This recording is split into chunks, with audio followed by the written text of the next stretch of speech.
Now, this was a snow damaged tree from 2023, the winter of 2023, and there was a ton of dead branches, broken branches all through the thing.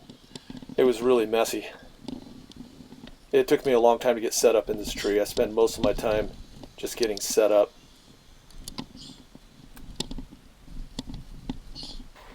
The reason you see me cleaning up all the little dead branches and little stubs is because when I finish off this tree, I do a final manicure. So I'm not just removing dead limbs and broken branches from the snowstorm. I'm actually also doing a final beauty cut of the tree and, trimming off all the stubs and making it look cleaned up.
And you can see here there's multiple places. There was 4 major locations on this tree where there was cabling though, or something was done. Because I've been up in trees where there's wire and other stuff, and I've never seen wounds like that girdle the entire cambium layer radially like that. That was something severe going on with this tree. Well, I've seen stuff like that before, but just not that many of them in one Douglas fir in particular.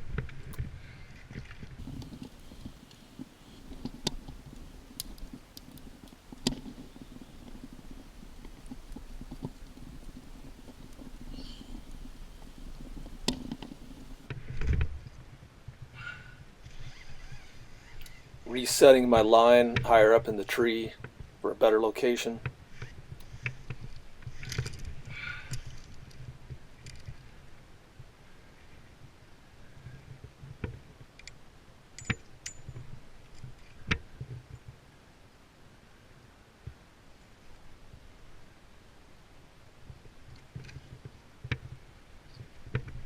One thing that was archaic about the old days is back in the ham radio days and TV antenna days, people put all kinds of crazy stuff up in trees. I find it from the old timers. They had all kinds of wire and cable and bolts and all kinds of stuff up in these conifer trees that grew straight up, these X current shaped trees. And that's one of the main reasons there's so many ants. Every time I go up in these trees that have these kind of sap wounds, there are always a bunch of ants. I think they live off that sap, the sugars that are in it. They like to eat it. Because I always find these trees, when they have a severe wound like that, they're just full of ants. The ants will find a place where there's some rot and decay, and they'll build homes in there, millions of them. You'll just see right here in the video.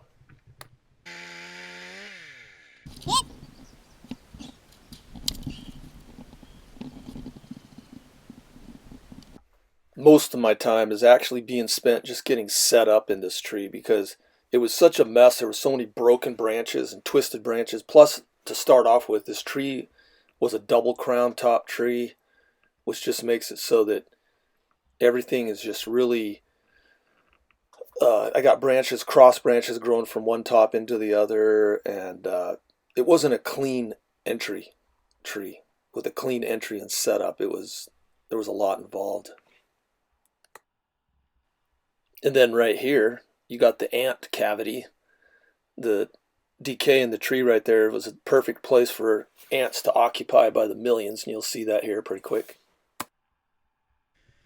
And of course, I'm doing all of this spikeless tree climbing, ropes only. I don't want to put any more wounds in this tree than there already is.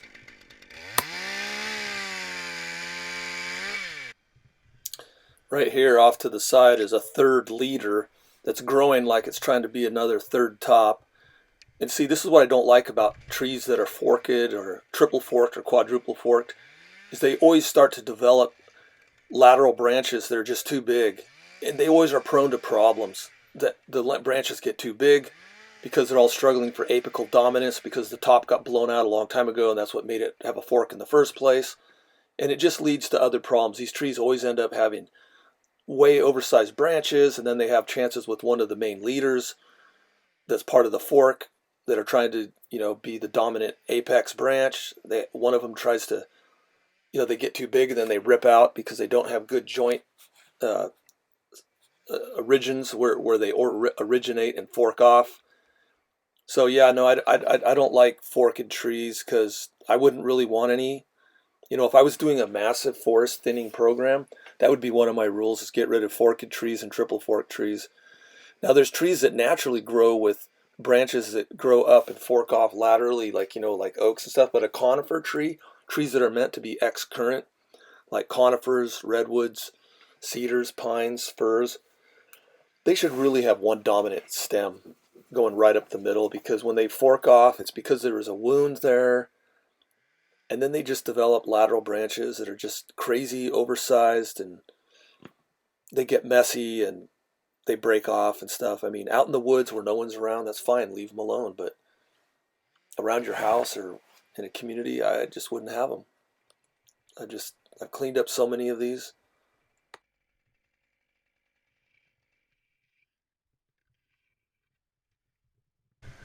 And you can see right here, this second top has a girdled area. What was girdled with some kind of wire or cable or something. It's all messed up. Somebody had this tree just strung up with wire and all kinds of junk everywhere.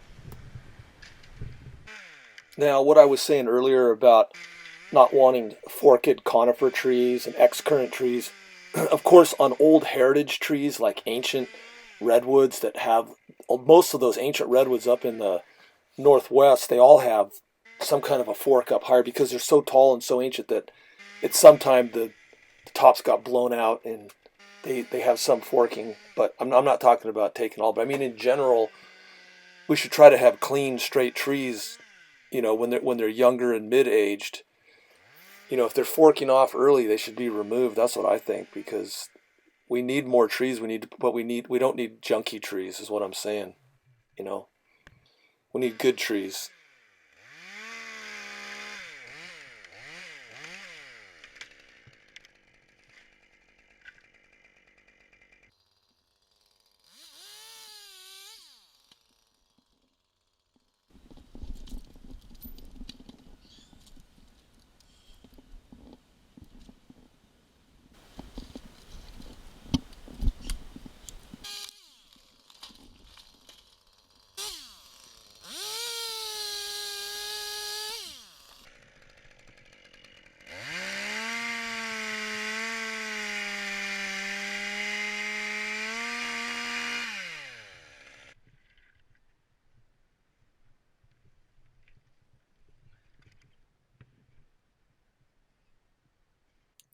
And right here you can see I had to come up and down the tree. There's a fork right there. That's the codominant stems, which makes the whole tree weak and prone to having blowouts and windstorms. And then you got the extra cabling that was done on the tree. You can see the big scar right there. That scar right there from some kind of cable or wire or whatever it had.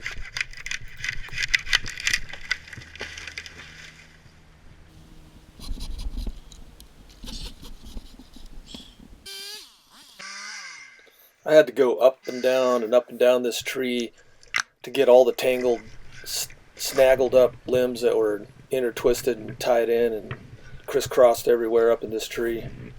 Now I can go back up the tree and get that ant spot.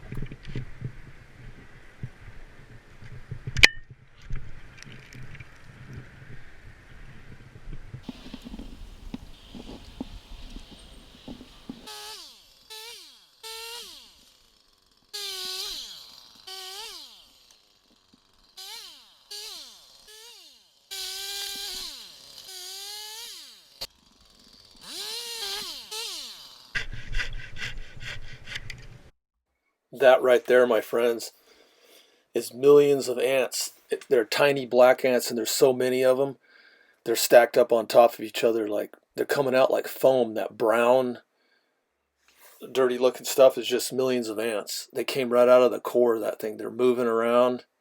You can't see it on a mobile phone that good. You have to look at it on your computer to really see it good.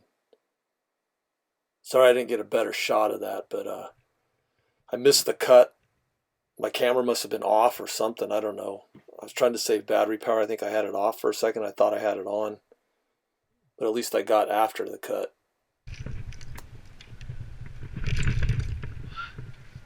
And I was covered in ants at the time. I had them crawling up my neck, up my sleeves, down my pants. I was covered in ants.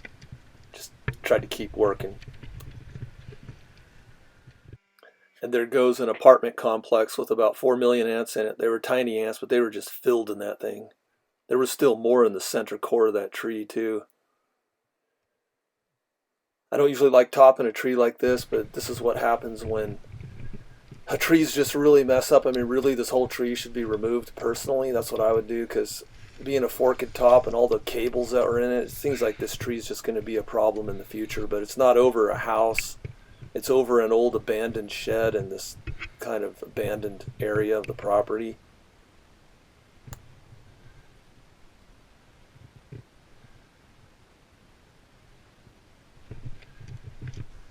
Not to mention the initial top that I took out of that section was really loaded with ants, and that's the camera shot I missed when I topped that section out there.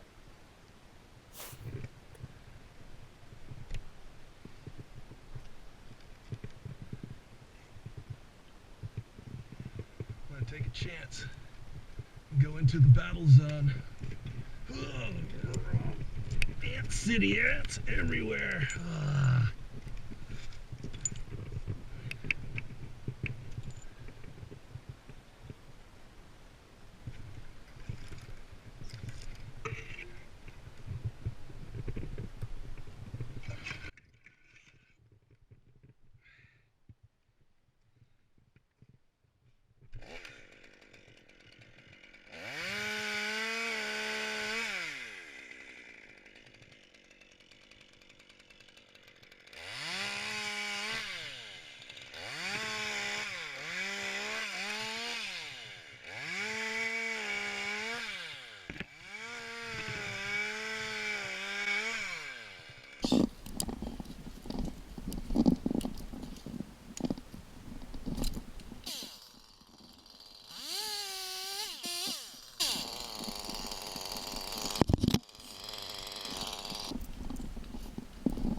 I just like to clean it up really good when I'm coming down, make my cut just to the outside of the branch bark ridge and have my stubs nice and clean looking.